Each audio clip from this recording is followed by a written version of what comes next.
From the studios in San Diego, California, this is Frank Fired Up here on the Mixed Up Sports Network, coming to you live here on this Wednesday. It is the 12th day of April 2017, as we got a good show for you today. With the Mets winning big last night, the Yankees winning this afternoon, which is where we'll begin. The Stanley Cup playoffs begin this evening, and the Brooklyn Nets prove exactly why the NBA is at its lowest point in the last 10 years. But we'll begin today with this afternoon's game between the Yankees and the Rays, a game that, to be perfectly honest, was really weird. And I say that from a standpoint of the bottom of the fifth and the bottom of the sixth innings, where the Yankees put up 2 runs and 4 runs. The fifth inning, watching both the top and the bottom of the fifth inning, just the amount of errors, the amount of miscues, the amount of missed plays in that inning, which culminates in how the inning ended, where Ricky Weeks hits one up the middle, goes off the glove of Starlin Castro and into right field. Uh, Judge lobs one in and somehow, someway, still managed to get Ricky Weeks at second on an appeal. Then you go to the bottom of that inning.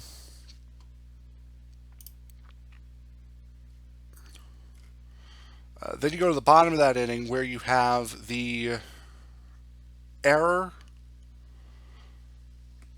by Tim Beckham, the walk by Aaron Hicks, the walk by Matt Holliday, wild pitches, pass balls galore by Snell and Jumbo Diaz. Just, it was incredible how difficult it was to play a ball in the fifth inning. And then in the sixth, the bottom of the sixth, where you get some of the most confusing defensive situational calling that I've seen in a very long time in the NBA, in Major League Baseball. Sixth inning now. Xavier Cedeno comes in to pitch to Brett Gardner. In this spot, you have runners. It's tied 3-3 at this point. Runners on the corners, one out.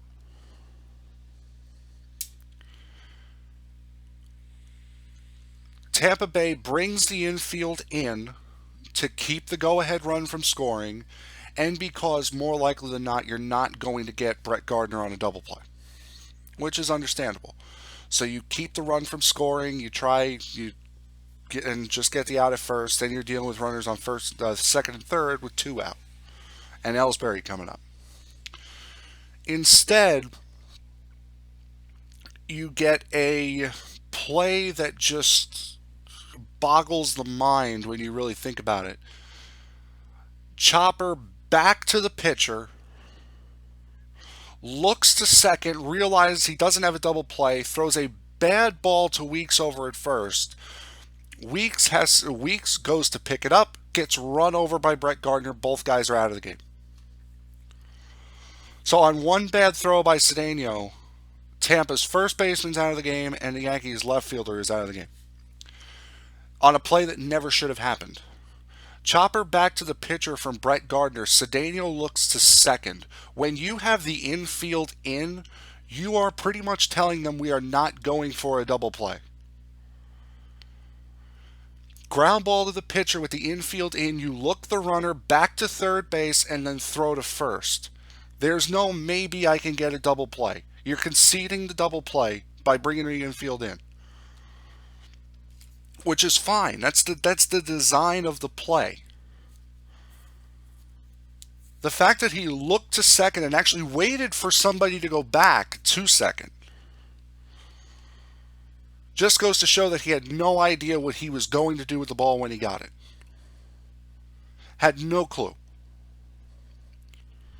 And then makes a bad throw to first because he sees Gardner's further down, probably because he saw Gardner was further down the line than he thought he was.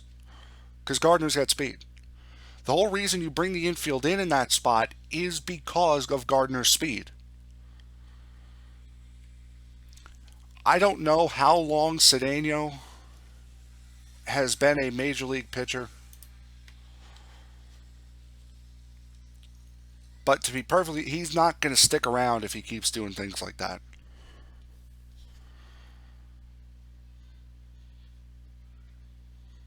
The guy's 30 years old. He made his debut 5 years ago.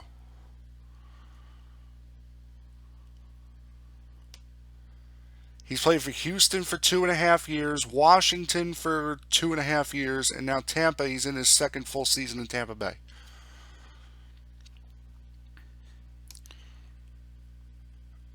So you've been in the bigs. You were a 31st round pick. Okay. You were a 31st round pick in 2004. You've been in the major since 2011, and you don't know fielding situations as a pitcher. That's a problem. Then you get to the very next batter, runners on the corners. Now the Rays are down 4-3, and they keep the infield in for Ellsbury. Why?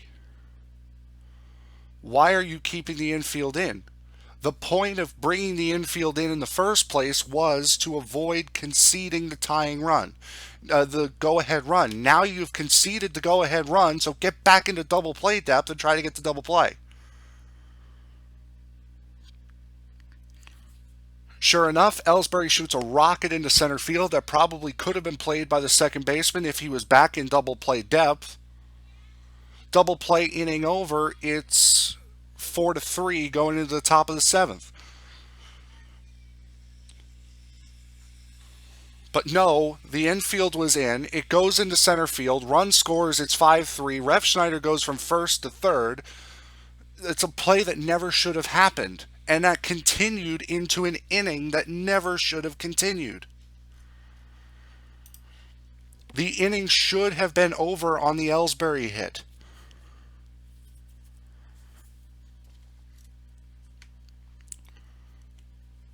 But no, the inning continues. Then Aaron Hicks gets a ground out that scores Torres. I'm sorry, not Ref Schneider, Torres. And then you get the big bomb in the seventh inning from Aaron Judge. And I'll tell you what, Judge, the Yankees got lucky with him. Very, very lucky to get a right fielder with that much power. He's got a little bit of work defensively to do, but he got, as whoever the commentator was on yesterday, not Michael Kay, the other one, said during the game, he inside out at a pitch 425 feet. He hit that ball a ton. But it was the defensive lapses in the top of the fifth, the pitching calamity in the bottom of the fifth, and the defensive play calling and the defensive situational play calling for the Rays in the sixth, which was an absolute disaster, and that's what ended up costing them the game. The fact that the relievers couldn't pitch in the fifth, and that they kept the infield in, down 4-3 in the sixth. Again, there's no sense in keeping the infield in that spot. Then you go to yesterday, where the Mets just have batting practice against the Phillies. You look at guys who hit home runs in this game. Cespedes hit 3. Maikel Franco. All right, so Cespedes in the first, Franco in the second, Cabrera in the fourth, Cespedes in the fourth right after that, Cespedes in the fifth, Duda in the sixth, d'Arnaud in the eighth, and then Duda again in the ninth. To bring your final line score to 14 runs on 20 hits, no errors.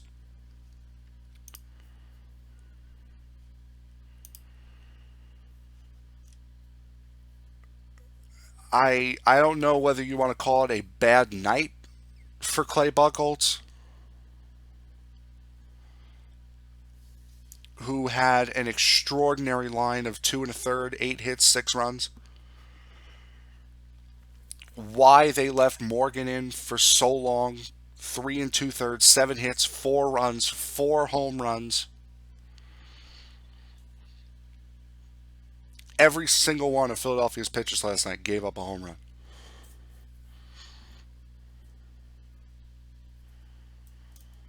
Harvey leaves the game with hamstring tightness. He's got a couple days to work it out. I really don't. I honestly don't think it's a big issue. Now, of course, you could sit there and go, "Oh well, you got to baby the pitchers. You got to make sure they're okay." I get that. Harvey's it's a hamstring for Harvey. If it's an arm, you're more worried. If it's an elbow, if it's the thoracic thing that he had last year, then it's a problem. If it's a finger, if it's a hand, it's a wrist, then you're more concerned. It's a tight hamstring. What are you going to do with a tight hamstring? I understand you're not able to pitch with it, but it's a heck of a lot more mundane than if it was an elbow or a shoulder injury. From the way I see it. Then you have tonight's game, Zach Wheeler versus Vince Velasquez. Velasquez coming off of a first game, uh, struck out 10 but lasted only 4 innings, throwing 94 pitches with an ERA of 9. Wheeler comes into this game at 0-1 with an ERA of 11.25. Couple home runs. I mean, this is the first game he pitched. It was the first game he pitched in 2004, and 2014. Sorry, and you're facing Yelich, Stanton, Ozuna, D. Gordon. I mean, you're facing a lot of guys in that lineup. Justin Bour, you're facing a lot of guys in that lineup that can hurt you. And really, looking at this lineup for the Phillies, you got Howie Kendrick's batting 407. Is he an everyday threat? As far as a power guy, no. He's really not. Odubel Herrera is not really a power guy.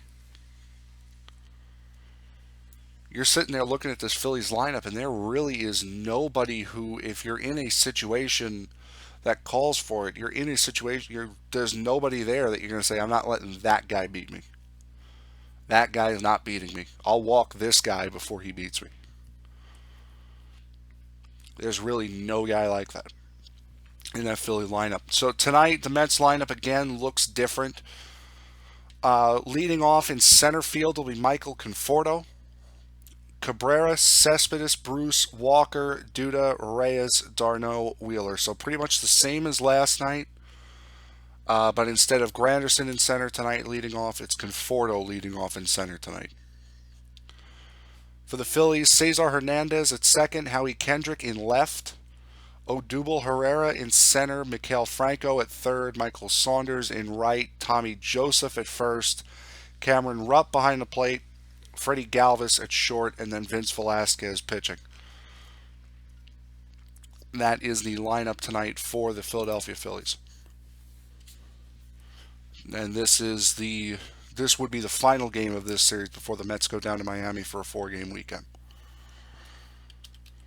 Then you get to the NHL this evening. Stanley Cup playoff action between the Rangers and the Canadiens begins in about a half hour from now on the NBC Sports Network. Key to this series, of course, is going to be the Rangers penalty kill. The Rangers penalty kill, which did not have a good end to the season last year.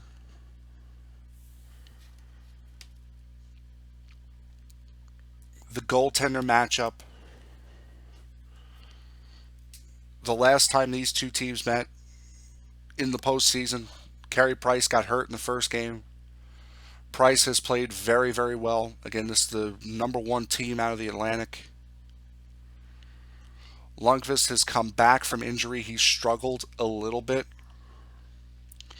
but he's starting to get it back now. The defense for the Rangers is going to be critical in this series. You're also looking, again, as I said on Monday, you're looking for contributions from Michael Grabner. Um, young guy, guys like Michael Grabner, Nash, Rick Nash really has to put something up in this series or in this postseason if he wants to. Honestly, to me, if he wants to prove something that he's still valuable. Jimmy Vesey's getting his first taste of playoffs. The Rangers have been very good.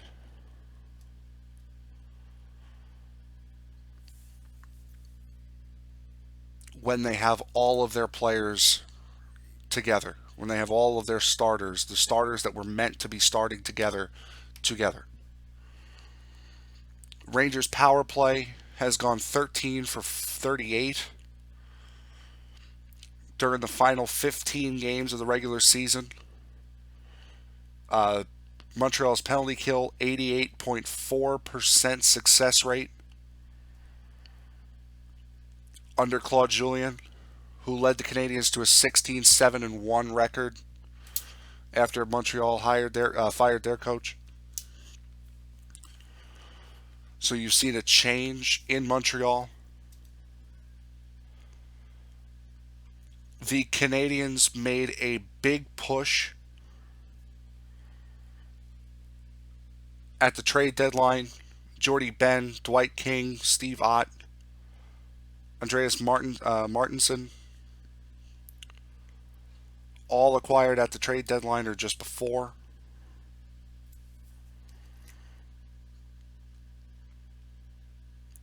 That, and you cannot rely on one line to do to do most of the heavy lifting.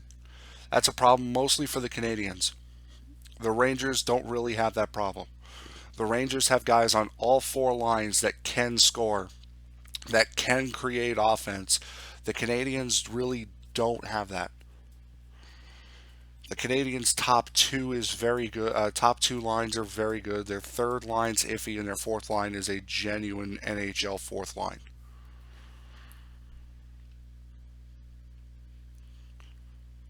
So that is the. So that'll start tonight in about 40 minutes from now. Again, on the NBC Sports Network, Game 2 of this series will not take place until Friday. But now you get to the close of the program today, which again is another rant on the NBA. As everybody here knows, the NBA is my favorite league. Snicker, snicker, wink, wink. And once again, the NBA tonight is going to prove why its attendance is down, why its ratings are down, why its marketability has gone down, and why on ESPN, Fox, CBS, you're hearing the national coverages, SportsCenter, Coward, who I listen to and love, the national guys on CBS, why those guys have to constantly talk about the same storylines for weeks on end in the NBA. Whether it be LeBron James sitting out a game, whether it be the stupid triple-double count that I completely tore into on Monday. I told you how ridiculous I thought it was on Monday. You keep hearing these same storylines. You keep hearing these same arguments from about 40 different people in the NBA over the course of 2 weeks, 2 or 3 weeks. And again, it's because, well, the NBA really isn't popular anymore. As fans have proven, fans have spoken, you cannot call a league popular when your television ratings are down the lowest they've been in 10 years. That's not popularity. That is a dull, boring product that the fans are starting to reject, and good for them. I honestly rejected it after the Charles Oakley story lasted more than 2 days. And this fool is still on ESPN talking, which is absolutely absurd. The fact that anyone is still letting Charles Oakley on their on their station is absolutely a joke, and it's honestly it's a way to try to find publicity where there is none for the NBA, whether it be positive or negative. We know the Knicks are dreadful. We know that James Dolan, honestly, to quote the guy who just got his season tickets revoked, we all know James Dolan sucks at his job. But it's not the Knicks tonight that are going to prove why the NBA is in such a position and in such a predicament right now, and why their ratings are so low, and why their marketability is so down. It's going to be the Nets that do that tonight. Now, for the Brooklyn Nets, who have been trying all season, have been trying their best all season to get Boston, a team that doesn't need it, the number one overall pick. The Brooklyn Nets tonight are in a position to where if the Chicago Bulls win, they're in the playoffs. If the Miami Heat win and the Bulls lose, the Heat are in. So in order to combat that, the Brooklyn Nets are sitting all of their starters plus their sixth man. Jeremy Lin doesn't start. Brooks Lopez, who just became the all-time leading scorer in Nets history, he doesn't start tonight. Why? For rest.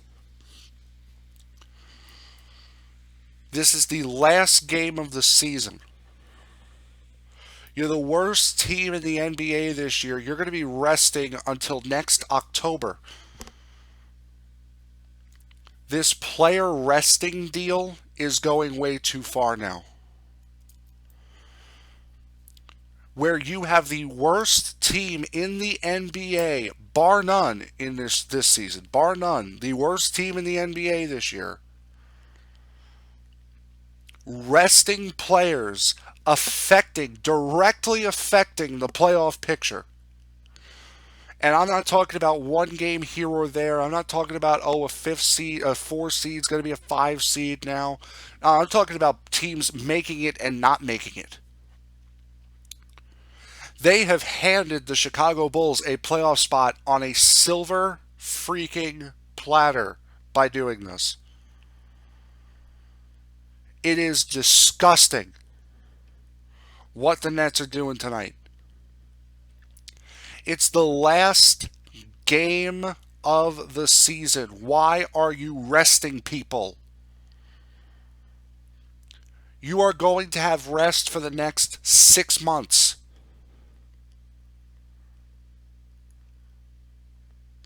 And the NBA wonders why its TV ratings are down. It wonders why their marketability is going down. It wonders why interest in the league is going down. Why fans aren't going to games. It's because of garbage like this.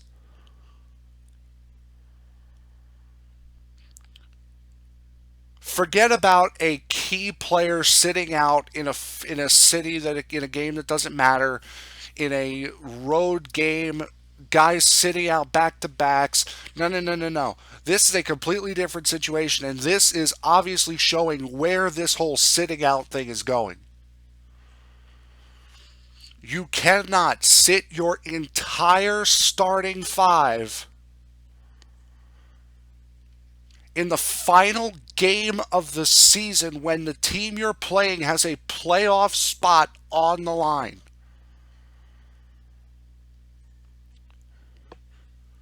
This is now messing. Now you're messing with the integrity of the game. And when you mess with the integrity of the game, that's when people really turn off.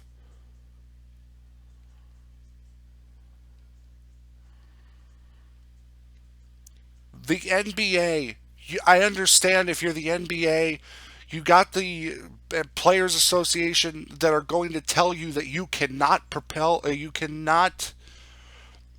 uh, you cannot ask players to perform. You cannot force performance.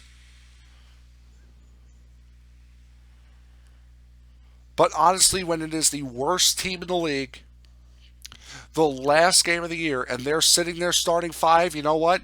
I don't care if it is a national game, a national TV game. The league has to step in now in this point.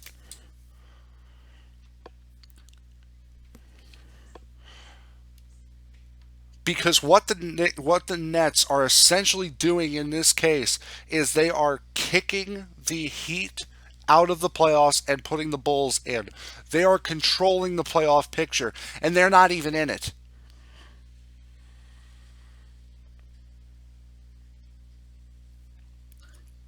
It's an absolute disgrace.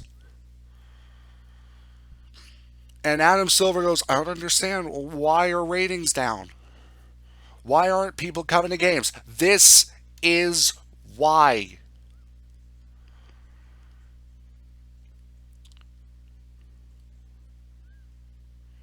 It is an extremely, extremely bad sign for a sport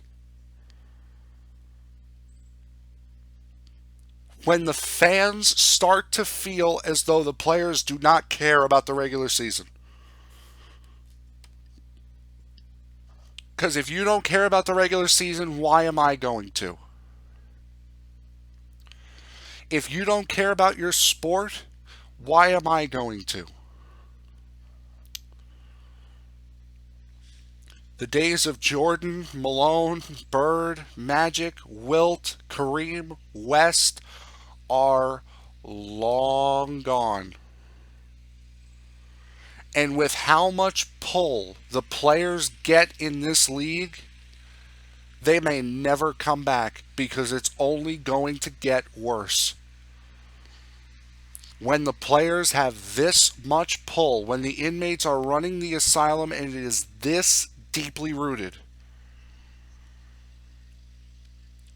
if you're an owner, you have a major problem. If you're a spectator, if you're the commissioner, if you're in the front office for the NBA, you have a major problem on your hands, and this exact thing is the result.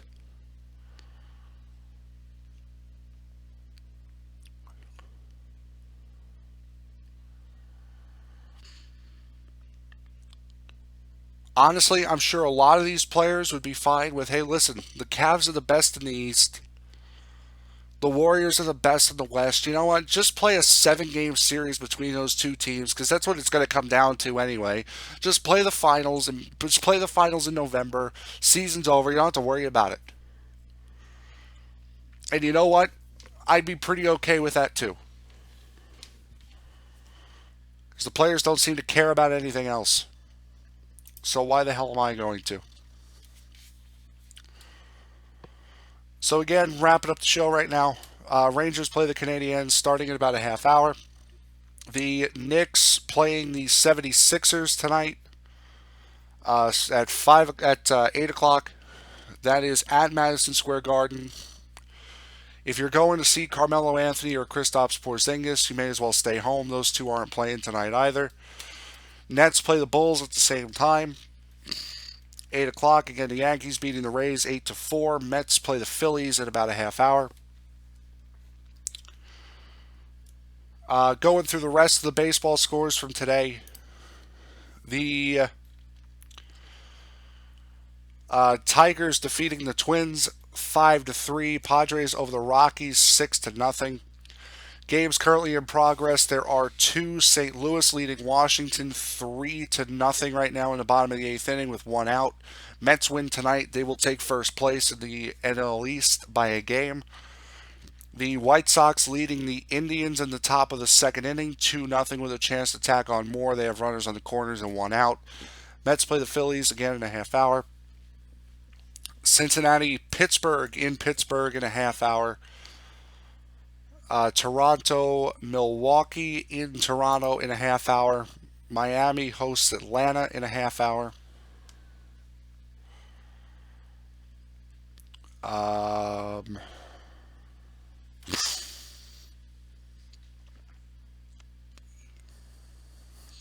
I lost it here.